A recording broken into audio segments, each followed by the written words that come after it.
If you're a law firm owner who thinks like a business owner, not just a lawyer, this is for you. July 17th and 18th, we're hosting our next in-person mastermind in New York City. We're kicking off with a strategy workshop with Jessica Gonifas of Silver Peaks Accounting, dialing in your numbers so you can make smart CEO-level moves. Then it's straight into mastermind hot seats. No fluff, no filters, just real strategy, real feedback, and breakthroughs. Plus, we're hosting an exclusive dinner.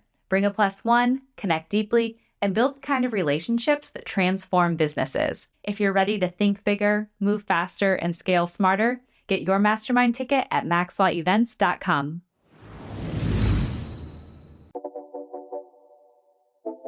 This is Maximum Lawyer with your host, Tyson Mutrux. Welcome back to another episode of Maximum Lawyer. Today, I'm going to be talking about agentic workflows and the 4 that are probably going to work best for you and your law firm. Before I get into that, though, I want to make sure I bring up our texting line as I normally do. Just remind you, I'd love to hear from you. I get great ideas from you all, get great questions from you all. Keep them coming. 314-501-9260, 314-501-9260. Save it to your phone. And that way you don't have to remember. It will be in the show notes, but shoot me a text just to say hi. Love to hear from you.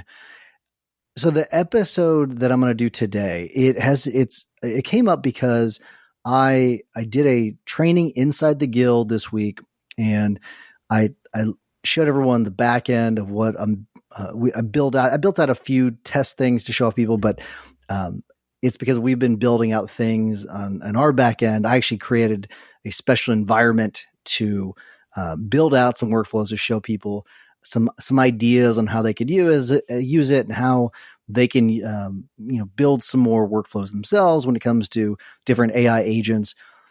And one of the things I talked about were the 4 agentic frameworks that you can use in your own workflows.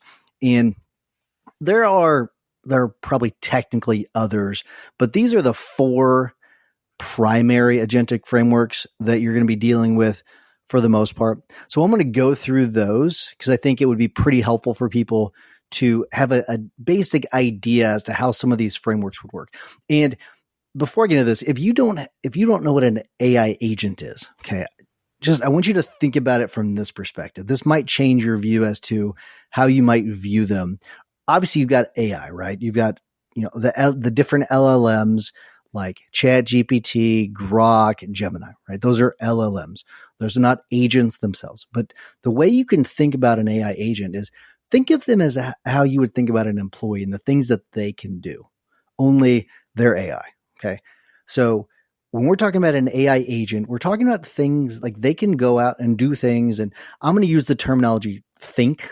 They don't really think. I understand that. But if you think about it from that perspective, though, that they can go and they can process it. So automation is, if this happens, then that happens, down a line that you could create a bunch of automations. What the AI agents will do, and the way to differentiate it is, it's got that thinking component. Okay. Again, I understand they're not really thinking, but they're able to analyze information and then do extra things with it. All right. That is the main difference. There's more, but that's the gist of it. So I can talk about a lot of different things that we covered this week, but I'm going to really limit this down. I'm going to try to limit this episode down to just the 4 different frameworks. And then I can cover other things like what are the things that you really need to have before you start building out these different workflows and all that. I can do that in other episodes. This one, just the 4 frameworks. So the first one is something called prompt chaining. Okay. And that's just sequential agent workflows where the output of one agent becomes an input for the next one, right? The more, to put it into English, it's like an assembly line. Okay. So one agent does one thing, they hand it off to the next agent, they hand it off to the next agent, all the way until you get to the end of the line, right? That's prompt chaining, right? Start to finish. Boom, done. Okay. That's the easiest way of putting it. It's that's probably the most common one because that's people are used to kind of thinking that way. It's sort of a linear way of thinking. And I think that people think of linear thinking as sort of a bad thing.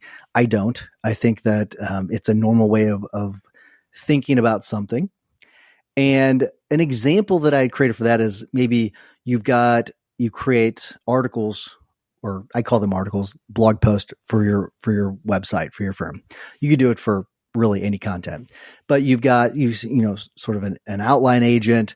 You have someone that edits or an agent that then edits the outline, and then an agent that drafts it, and then an agent that actually posts it, all that, right? So you have it sort of in a chain until it gets posted to your website. All of that can be done from, using an agent. It doesn't have to require a human at all. The next one, and this is where we start to get a little bit more complicated. It's called a routing framework. And think of this more as maybe kind of like the way a receptionist would work. Calls come in from all over the place, right? And then they get routed to different people. That sometimes they get solved right on the spot. Sometimes they get, transferred to Jane down the hallway. Sometimes they get transferred to you, but everything's routed. Okay. And the one that I showed in the training this week was emails that come through. And so certain emails come through, and I used 4 different examples, but you can use, it's really unlimited, the number of types of emails that come through. Think about all the different types of emails you come through, and you can have them routed in certain ways. And I'm not talking about filters, right? I'm talking about, you can have tasks created from them. You can have automatic replies to those if you wanted to. I think that's a little daring, but you can have lots of different things. I use the example of leads, right? Let's say you have different types of leads, and you can have them sort of pre-qualified using this process, and then have automatic, texts and emails go out that are more tailored to the message that they actually submitted, which I think is kind of cool way of looking at it. So you can get really creative. And when it comes to these examples I'm giving, you can apply this in a lot of different ways when it comes to routing, but routing is another framework that you can use. The next one I want to give you it's called parallelization. Okay. Parallelization framework. That's a tough one to do, but in this one, you're having multiple agents working on the same thing at the same time, not the same thing, but doing different tasks at the same time. And then later on down the line, they converge to sort of the finished product. Again, this is, if you think about just any kind of a case, I can tell you, like from personal injury, at the very beginning of the case, we have several things going on. Really, at any given point in the case, we have several things that are going on that then at some point they kind of converge, and maybe where they converge is the demand, right? That's an example. But the example I gave was, prepping for videos. So if you're doing video content, maybe one is preparing the title, right? One of them is preparing a script. And then another one, the example I use is, I want at some point to be able to reference data or statistics in my video that we can use then for graphics. Like that, those are 3 different things. You could have 20 different agents working at the exact same time. And then they sort of converge to create this master outline that you can do other things with. And then the example I showed had some few other things that you do after that. You can do many, many things when it comes to this, but the framework it's parallelization, right? That's the name of it. And you have multiple things going on at the same time that then sort of converge. And that could also be somewhat linear if you look at the grand scheme of things, somewhat linear. But that is another example. And then the last one, it's sort of a modified version of the first one that we talked about. And when it comes to the prompt chaining, sort of, but this is the Evaluator Optimizer Framework. And by the way, I'm giving you the top 4. Like I said before, there's probably several other examples, but these are like the 4 main frameworks that we're talking about. And on this one, we're talking about where you've got some agents doing work on something, and then it has to be evaluated. And if it's not right, it loops back. Okay. So in the first example, I had the article that was being drafted, and you had the outline drafter, and then after that you had the editor of the outline, and it just kept moving down the line. In this example, what you could do is you have the outline drafter, and then you have instead of an editor, you have the AI evaluator.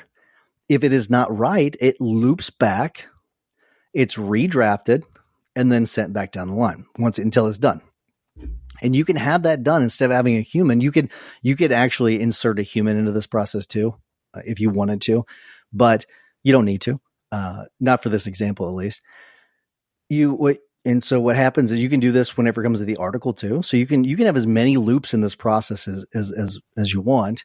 But in this situation, you have it's Evaluator Optimizer, and what you're doing is you're evaluating it, and then you're optimizing it until it's good to go, and then you move it on down the line.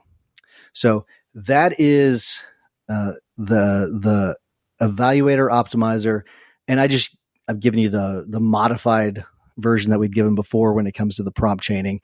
That's just an example, right? You could do this with several different things. I talked about demands a little bit earlier. Let's say you have a demand, it's not quite ready. It's evaluated, not ready, and then finally it's ready, it gets optimized, and it gets submitted to you for review. That's something that could be done.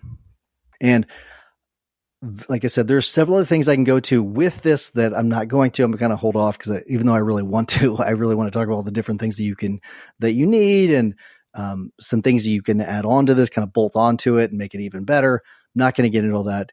There are, I think just starting with the basics is really, really important. So just as a quick refresher, the 4 major agentic frameworks that you can use for efficient workflows: prompt chaining, routing, evaluator optimizer, and then parallelization. That's the tough one.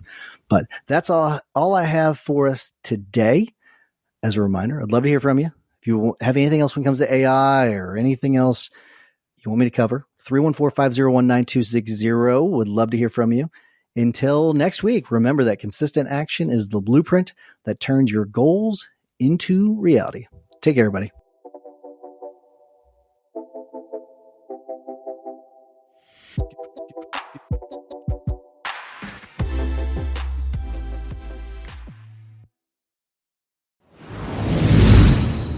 Real quick, before you head out, have you checked out the Guild yet?